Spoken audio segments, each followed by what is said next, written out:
Un petit garçon a été mortellement renversé par une voiture. Mais contre toute attente, 4 jours après son enterrement, son corps est mystérieusement réapparu chez lui. Au début, le shérif a pensé que la mère, bouleversée par le chagrin, avait déterré le corps en cachette. Mais des empreintes de pas d'enfant étaient visibles sur le sol. Et ses doigts étaient couverts de blessures, la chair à vif. Le médecin légiste a alors avancé une hypothèse plus troublante. Le corps aurait peut-être lui-même rampé hors de la tombe, alors que les deux hommes débattaient.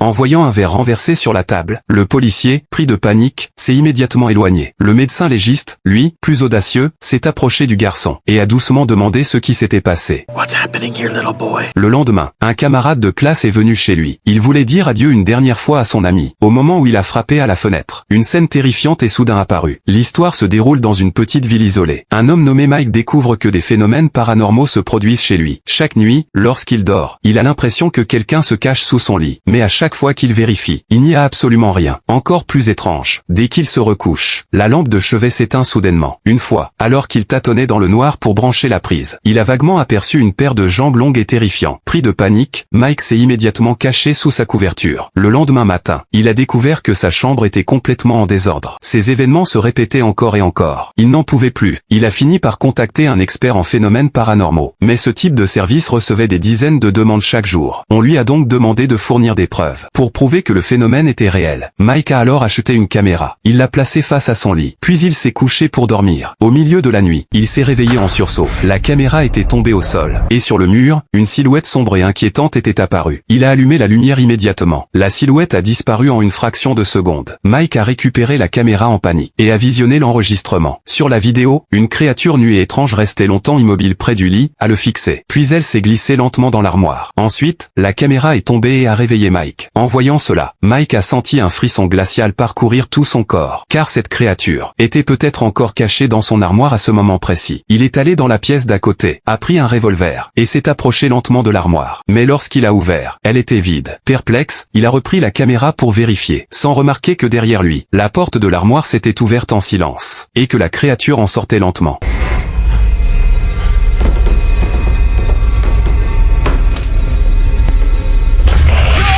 Depuis ce jour, Mike n'est plus jamais sorti de chez lui. À ce moment-là, un ballon de football a soudain traversé le jardin. Un petit garçon est entré juste après. Il a bu un peu d'eau du robinet du jardin. Ce geste a mis Mike dans une rage folle. Il s'est mis à crier, ordonnant au garçon de quitter immédiatement sa propriété. Go away.